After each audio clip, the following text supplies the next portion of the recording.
I am 17 years old. Right now, I'm contemplating the benefits of cremation while being driven to the hospital to die.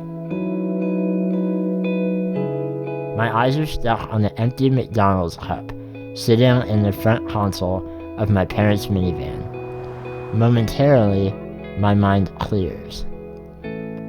I look up for a moment and stare vacantly at the road unfolding up ahead.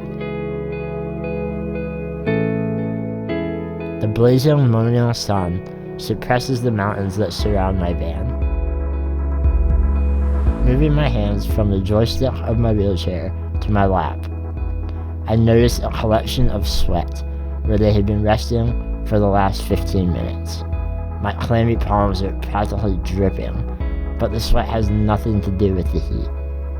I am going to die. I'm 17 years old and I'm going to die. My moment of mental relaxation slips away. Why me?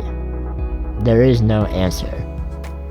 Out of every possibility for my life, I was born with spinal muscular atrophy. I've been in a wheelchair since I was 2. This is my life and the reality of what I have to deal with. It's not fair, and now I'm about to die. Cease to exist. The world and its billions of people will move on without me, and it won't matter that I'm not here anymore. Life will continue as usual for everyone else, while I'll be underground, decomposing. I shudder.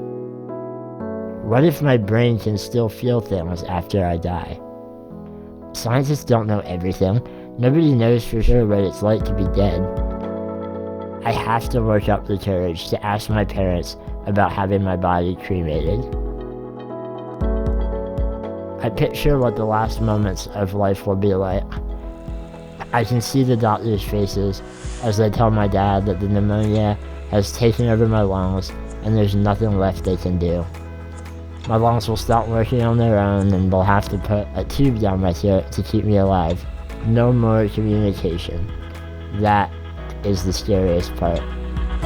This image has haunted my mind countless times, lying in the hospital bed, covered in wires and tubes that are keeping me alive. I won't be able to talk to my friends and family. The hair on my arms stands up as I imagine doctors coming in late at night to ask my parents if they're ready to turn off my life support. I'll be aware that they're making the decision to turn off my life, but the tubes in my mouth will prohibit me from screaming that I don't want to die. I'm not ready. I'm 17.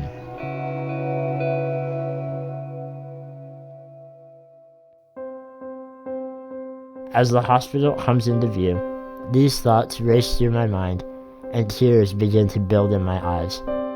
Please don't let Dad turn around to check on me. He needs to think that I'm strong, but I'm not. I want to play sports. I just want to stand up and kick a soccer ball. But that will never happen now. I'm not going to get married. I'm not going to have kids. I won't get to see my brother become an adult with a family of his own. In 30 years, my whole family will sit down for Christmas dinner and I won't be there. I pray that the tears did not leave a noticeable trail down my face.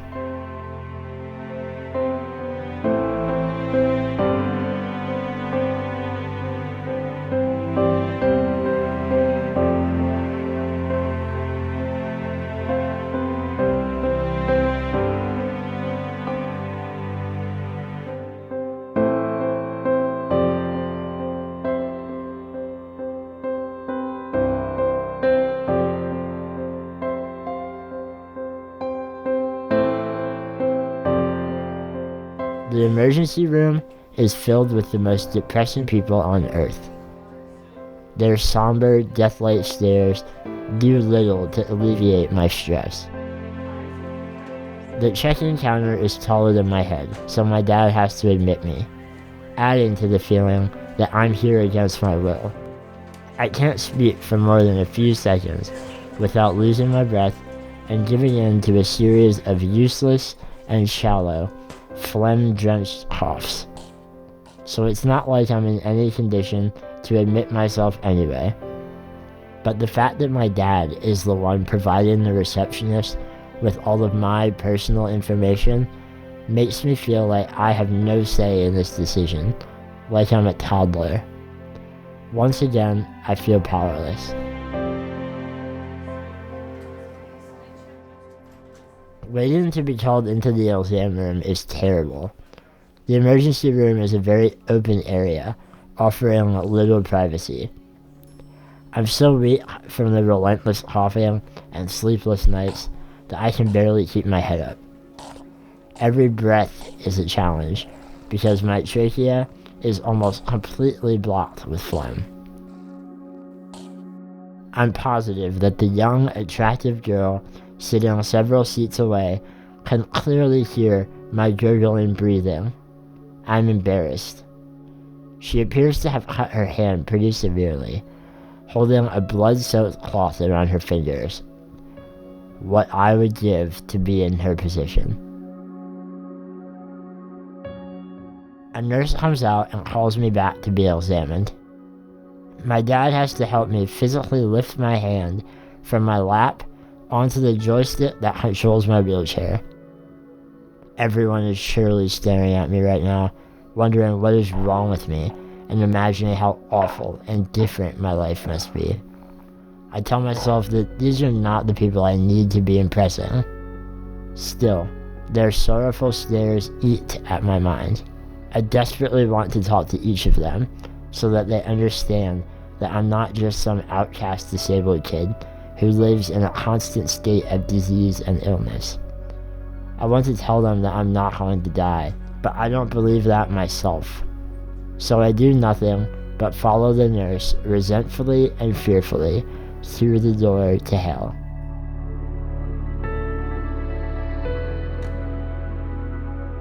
The exam room is the size of a prison cell. There are giant rainbow-colored butterflies painted on the wall. I wonder if these dramatically painted butterflies have ever once calmed a distressed patient. My guess is no. The cold plastic of the oral thermometer being slid under my tongue reminds me of my present situation, and my brief moment of escape fades back into reality. I watch the numbers on the thermometer climb, knowing that anything over 100 will surely result in admittance to the hospital. I clearly have pneumonia. It's not even a maybe. But pneumonia is how most kids with SMA die, so I've spent the last week convincing myself that I just have a head cold, and that the unbelievable amount of phlegm that I've been unable to move is just in my throat, rather than my lungs. The nurse tilts the thermometer towards me when my fever reaches 102, allowing me a better view of the horrible truth that I have been avoiding.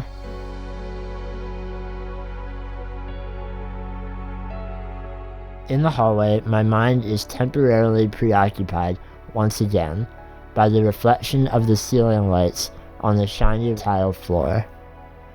When I was little, I used to enjoy chasing these reflections of light in my wheelchair, attempting to run them over even though they always disappeared as the shadow of my chair consumed them. Now I'm in the elevator on my way up to the pediatric unit. The walls are oppressive and metallic.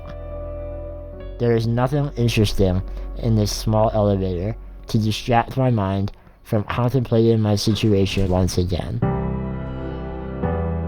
As the elevator carries me upward, my entire attitude shifts from the chaos and fear of realizing I'm about to die to an absolute determination to survive.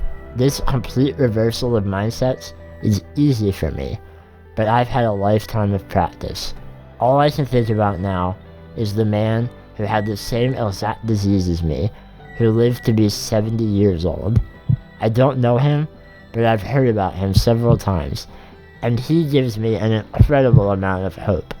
I'm going to put every ounce of fight in my body towards living as long as he did. I will play sports. I will get married. I will have kids. I will get to see my brother become an adult with a family of his own. I will make it out of this hospital alive. I will make it out of this hospital alive.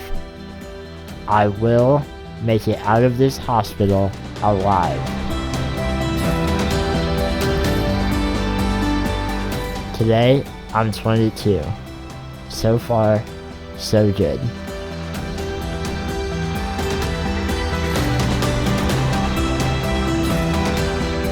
Thanks for watching. I hope you guys enjoyed this film.